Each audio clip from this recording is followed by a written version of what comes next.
Okay, check, it's working. Okay, well, thank you, Jochen, for bridging the gap, and hello, everybody. Thank you for having me here. Well, I don't have my original presentation, so it will be but similar to the one I prepared. So I will be a little bit do a little bit freestyle, but I think it shouldn't be a problem, and I will try to keep myself short in 10 minutes so we can have an early break. So what we heard about the Morgenstadt, what is it actually? It's an initiative. It's grounded or based on the work of Fraunhofer we did some years ago on a special, let's say, gremium or council together with the federal ministries. And the question is just, how will we live in cities of the futures? And of course, how do we want to live in cities of the futures? Today we have, let's say, often technology push where we try to achieve certain visions and goals and products into the market. But actually, if we talk about sustainability and how will cities of the future really look like, we should just try and inverse our view and ask ourselves, how do we want to live? So I will just skip. I think we heard a lot of great stuff today already about the challenges we have. We heard that cities definitely are markets of the futures, and if we talk about new urban planning, for example, we know that there are a lot of urging issues we have to manage. So of course, just here on the slide, interesting part is, of course, we have different speeds of urbanization. If we talk about Europe, for example, we have very slow increase of urbanization. So here it's more about how do we transform our existing urban infrastructures. If we talk about Asia, for example, we have just a huge white paper where we really can put additional 70% of population on the ground, where we have completely new, where we can experiment and have new approaches for this kind. But this is with the shift we have. On the one side is transformation of existing infrastructures, on the other side the potentials we have on new urban planning. If we look on this one from a technical side or from the engineering side, we have not only sustainability as a vision globally, and we talked about circular economy, for example, where we already see there this shift, and which is really interesting. We have paradigm shifts in the field of energy. We had centralized generation in the past. We talk now in the future about decentralized systems where the single user can be a prosumer for the whole power grid in a smart grid where everybody is networked. We talk about buildings where we have completely new planning processes. We have new materials, new potentials, and we have in some years, for example in 2020, there will be only newly built plus energy houses in Europe, which makes it pretty interesting to think about that. We have mobility on the shift from individual mobility to a sustainable cloud mobility, or also the conjointly use of mobility resources in cities, for example. So we need as well new mobility concepts, and they have to be connected definitely. And if we talk about working production, for example, we had this age of industrialization where everybody had to be the same size and the same angle, and even if you look at cubicles, for example, it was the perfect symbol how we worked in the past. And today we have this kind of global knowledge economy. We have networked processes. We have production all over the world, and today and in the next years, really humans or people, society, and let's say infrastructures and machines will be much more connected with each other. Which leads me to the next one, communication, where we just move from linear or one-way communication to really ubiquitous and real-time communication in all levels of the city or of our life we have. And the most interesting part is then that if we talk about markets, it's not only one product per user, but it's more about creating systems or shaping sustainable systems which work for a city, for example, as a platform, which really sets all these single sectors in question before. Looking at these different technologies, it's really interesting. Just I want to highlight the both poles of this. We have technologies which grow really fast already. Okay, 5 minutes left, great. And we see if we look on the smartphone market there, the growth of 40%, for example, in Germany or Europe the last year.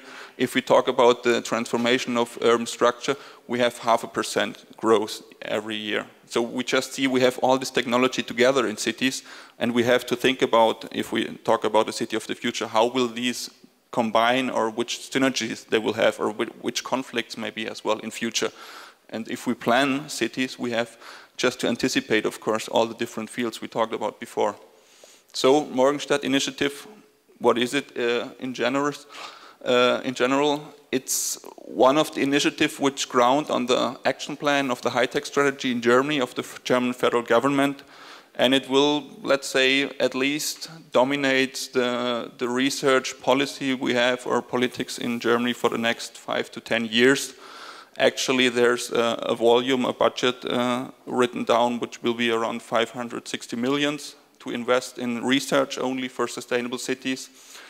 And what Fraunhofer has done was really to identify, or let's say we shaped as well this topic together with the ministries, and we developed or initiated own project, strategic project, just to push this topic forward and to bring it into society and into discussion. These are the different fields we talk about. If we talk about Fraunhofer, we have 20,000 researchers actually at the moment, and we have 60 institutes. So that is the whole portfolio you can imagine about future technologies. But what we need, for example, for the Morgenstadt is to join these competences and bundle them in certain future fields. So we talk about several institutes working on decentral and central energy. We have several institutes working on mobility and transportation in the urban sector. We have planning, building, production, logistics, information, communication, urban processes, organizations. So how will process look like in cities, for example, a field which also affects all the others. We talk about security and protection. Resilience is a very important topic for the city of the future. And we talk about, we heard it before, the convergence of the city systems. How do we get the different fields together? I just skipped these. These are just not that important. What we talk about, or what we want to achieve in future, is a kind of systems research approach. So we really have to join these different fields in one holistic approach. If we talk about planning, for example, the vision we have, you can read it on just by yourself. Of course, is the vision of Morgenstadt. Its conflicts or affect society, technology, resources, as well, of course, as environment. And these are just some solutions or part of the portfolio we have. It's about energy, for example, smart local grids. It's about innovative buildings, technologies. It's about urban ICT operating systems for smart cities, for example. We talk about a security research cluster, future security, for example, where we work on critical infrastructures. How can we protect them? How can we detect, for example, future hazards? How can we grant resilient processes, for example, for evacuation or for rescue management, etc.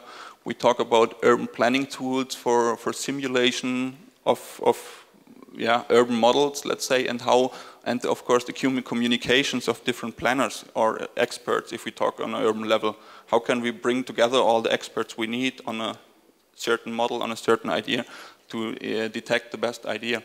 And of course we need different instruments or tools for that. That's just some products on e-mobility. We had the systems research 2 years ago. And this is just the interesting part, and then I will, I think, end my presentations. What we try, or what we are about to do right now, is not only researching in closed labs and everybody on its own, but what we really need is just to bring together all the silos we have on the different fields and implement it into the urban planning or building projects.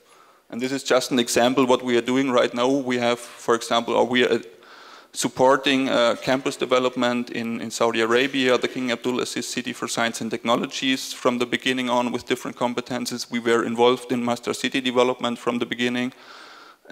We are having some projects in China, some in Germany as well, and in the US, for example, and there are some or a lot more coming right now in these days.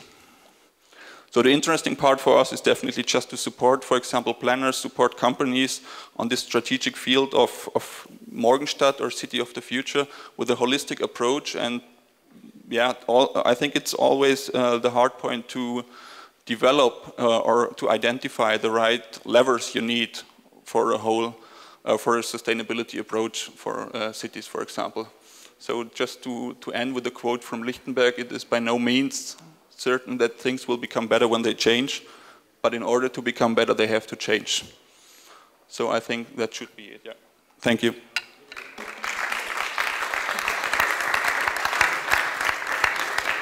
Okay, I hope I was in time, more or less. Okay. Perfect. Thank you very much. Thank you very much. I don't have a business model, I'm sorry, and no numbers. But well, believe it or not, Fritz does not have a question for you, so it's okay. Relax. But I think it's been a fantastic series of company presentation and a very inspiring final presentation, because it's about how we want to live in the future. Can I ask one question on behalf of, if you're a policy maker in a region the size of Holland and Belgium taken together, with a few million inhabitants like Tatarstan, would you think one can build a new city like Innopolis in a sustainable fashion today, or is it going to cost you much more than a, if properly planned, is it what would it cost you? Is it a sensible thing to do today, or would you? Well, okay, there are the numbers at least, of course. If we talk about research, it's always about money, for example, and that's I would say the challenging part, and that is exactly the approach we want to achieve, and we're already achieving in some projects.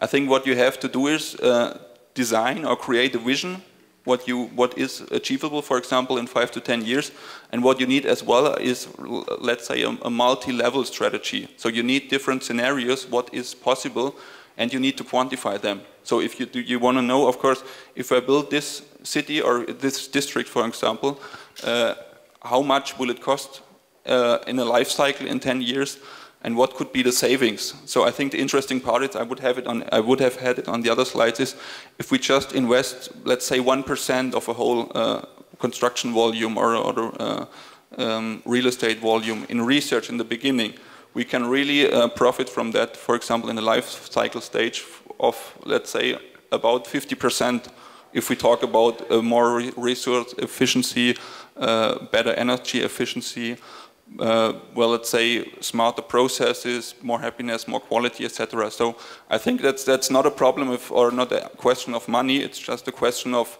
what is the right strategy you have to develop in the beginning, yeah. Okay. Well, then thank you very much, Steffen.